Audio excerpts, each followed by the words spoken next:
अस्सलाम वालेकुम नाज़रीन, मैं हूं मोहम्मद जुबैर, शुक्रिया और परवरिश का मुसन्निफ, पेरेंटिंग कोच और कॉर्पोरेट ट्रेनर। नाज़रीन, आज मैं आपको वो 10 जुमले बताऊंगा जो आम तौर पर तकरीबन तमाम घरों में बोले जाते हैं, लेकिन ये जुमले कितने खतरनाक होते हैं, बच्चों की शख्सियत पे कितने गलत असरात मुरतब करते हैं, इसका अंदाजा आज आपको होगा। ये जुमले मैंने कहां से कलेक्ट किए हैं? इनमें से बेशतर वो जुमले हैं जो लोगों ने कमेंट्स की सूरत में और वैसे ही व्हाट्सएप पे मुझे अपने प्रॉब्लम बताएं कि हमारी जिंदगी में क्या क्या परेशानियां हैं और उन परेशानियों की वजूहात क्या हैं। उन अक्सर परेशानियों की वजूहात ये 10 जुमले हैं जो मैं आज आपको बताने जा रहा हूं। पहला जुमला आपने अक्सर घरों में सुना होगा कि देखो हम तुम्हारा कितना ख्याल रखते हैं। हम तुम्हारा कितना ख्याल रखते हैं, इसके आगे आप पूरी पूरी बातों का तकरीर भी कर देते हैं, बातों का यहां पे आके बात खत्म भी कर देते हैं। हम तुम्हारा कितना ख्याल करते हैं। जब आप ये जुमला कहते हैं तो आपका मकसद ये होता है कि बच्चे को अपना एहसानमंद बनाएं, बच्चे को ये एहसास दिलाएं कि उनका बड़ा ख्याल रखा जा रहा है। लेकिन बदकिस्मती से होता क्या है, ये जुमला उल्टा असर कर जाता है। बच्चे एहसानमंद होने के बजाय एहसान फरामोश और एहसान जताने वाले हो जाते हैं। ये जब वालिदैन बच्चों को अपना एहसाना जता रहे होते हैं तो बच्चे सीख रहे होते हैं। क्या सीख रहे होते हैं? कि हम भी एहसान जताएंगे, हम भी कोई अच्छा करेंगे तो वो गिनवाएंगे। नाज़रीन, इसके बदले क्या करना चाहिए वो बड़ा इंपॉर्टेंट है। बाप को चाहिए कि वो मां की खिदमात गिनवाए कि देखो तुम्हारी मां तुम्हारा कितना ख्याल रखती है, उसकी पॉजिटिव बातें बताए। और मां को चाहिए कि बाप की पॉजिटिव बातें बताए। यानी मैं अपने बच्चों को अपनी क्वालिटीज बताऊं और अपने एहसानात बताऊं, इसके ज्यादा नुकसान होंगे। और अगर मैं कोई अच्छा करता हूं काम और मेरी वाइफ हाईलाइट करती है बच्चों के सामने कि देखो तुम्हारे वालिद कितना अच्छा तुम्हारा ख्याल रखते हैं, तुम्हारे पापा कितना तुम्हारा ख्याल रखते हैं, कितनी तुम्हारी जरूरत पूरी करते हैं, तुमसे कितनी मोहब्बत करते हैं। अच्छा, ये एहसास दिलाते वक्त भी उन्हें, यानी वालिदैन को, नेगेटिव नहीं होना, बच्चों को मनफी नहीं सोचना, बच्चों को खुश होना है। ये एहसास होना, हाँ हमारे वालिद कितने अच्छे हैं, हमसे कितनी मोहब्बत करते हैं। ये ना हो कि वो नेगेटिव फील करना शुरू कर दें, गिल्ट महसूस करना शुरू कर दें कि हमारा बाप तो इतना करता है और हम कुछ भी नहीं कर रहे। नहीं, इस जुमले का मकसद क्या है?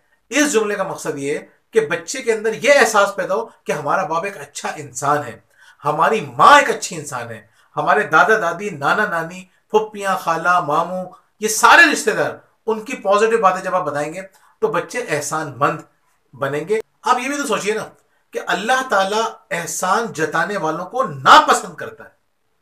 यानी एक तो एहसान वो है जो आप किसी गैर पे कर रहे होते हैं और बाज़ औक़ात वो एहसान होता भी है, और वो करने के बाद जब आप जताते हैं तो अल्लाह ताला कहता है अब तुम मुझसे अजर की तमन्ना मत रखना, तुमने एहसान जता के अपना एहसान जाया कर दिया।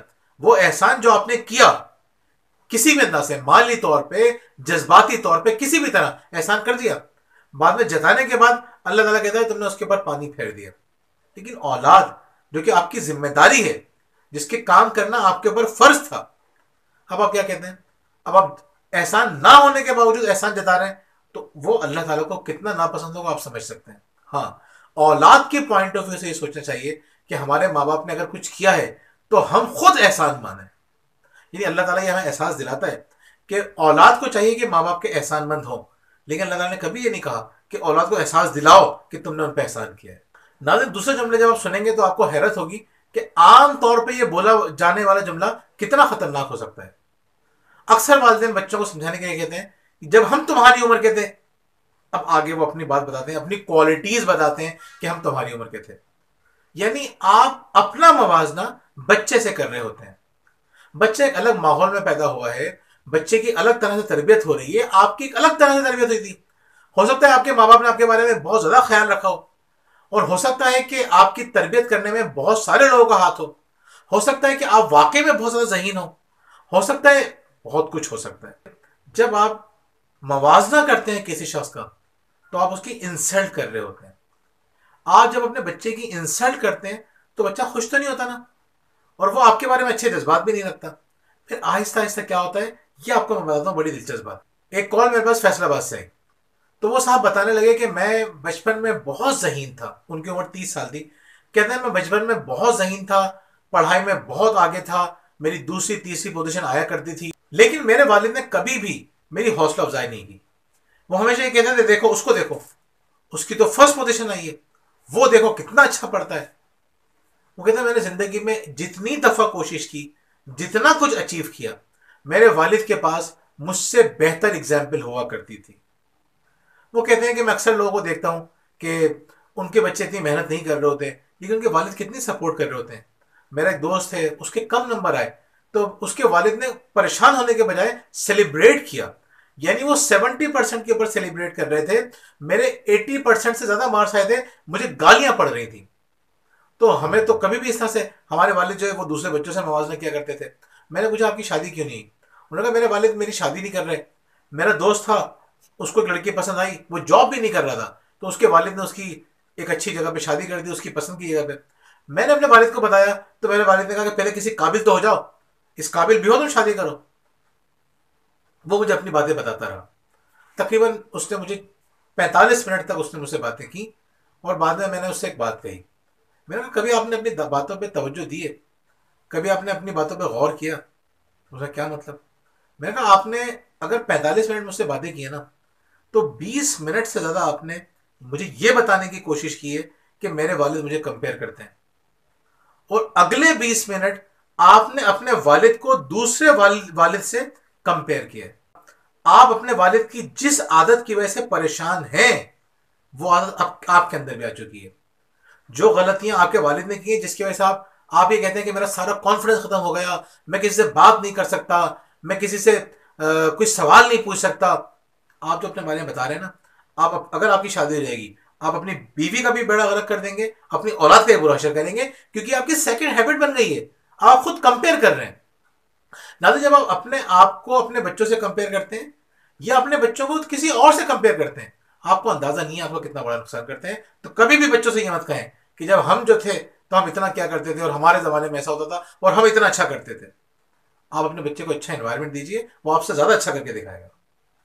तीसरा जुमला, नहीं, तीसरा जुमला ये है कि अक्सर वालिदैन क्या कहते हैं, बच्चा मेहनत करता है और लेके आया था ए ग्रेड, तो घर वाले क्या कहते हैं, तुम ए प्लस लेके क्यों नहीं आए? ए से कभी भी खुश नहीं होंगे, या जो भी बच्चे की परफॉर्मेंस होगी उससे खुश नहीं होते। उनको उससे आगे की कोई चीज चाहिए होती है, क्योंकि उनके खानदान में या उसके दोस्तों में उनके पास ऐसी मिसालें होती हैं जो उससे अच्छा परफॉर्म करते हैं। अगर आपसे आपके बच्चे कहें कि आप अपनी कंपनी के सीईओ क्यों नहीं बन जाते, आपका क्या हश्र होगा आपका? यानी आप अपनी कंपनी में मुलाजमत कर रहे हैं और आपके सब फर्ज करें आपकी तनख्वाह 40,000 या 80,000 या 1 लाख रुपए। आपका बच्चा कहता है मेरे दोस्त के वालिद वो तो 10 लाख रुपए कमाते हैं, तो आप उनकी तरह क्यों नहीं हो जाते? आप उनकी तरह मेहनत क्यों नहीं करते? तो आपके पर क्या गुजरेगी? नहीं, आपके बच्चे खिलाड़ी हैं, उनको आपकी मदद की जरूरत है। आप ये देखें, क्रिकेट की मिसाल ले लें, फुटबॉल की मिसाल ले लें, एक बच्चा बचपन से लेकर जवानी तक मुसलसल खेलता रहता है, उसका खाना पीना ओढ़ना बिछोना खेल होता है, उसके बाद वो किसी टीम में सिलेक्ट हो जाता है। 12 लोगों की, 11 लोगों की, 15 लोगों की टीम बनती है। उन सबकी इतनी तनख्वाह नहीं होती जितनी उस कोच की होती है जो उनकी ट्रेनिंग करने के लिए आता है।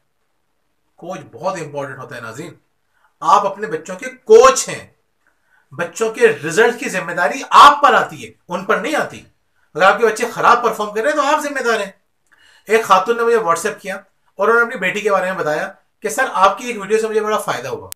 मेरी बेटी रोजाना ट्यूशन जाती थी, रोजाना उसका सीक्रेट आता था, रोजाना मुझे और मेरे हस्बैंड को गुस्सा आता था उसके ऊपर कि तुम एक क्यों नहीं लेकर आती। तो मेरी वीडियो देखने के बाद उनको एहसास हो और उन्होंने बेटी से कहा बेटा तुम्हें ए लाने की कोई जरूरत नहीं है, तुम थोड़ी सी मेहनत करो और किसी तरह बी लेकर आ जाओ, और जब तुम बी लेकर आओगे ना हम तुम्हें एक गिफ्ट भी देंगे, सरप्राइज गिफ्ट।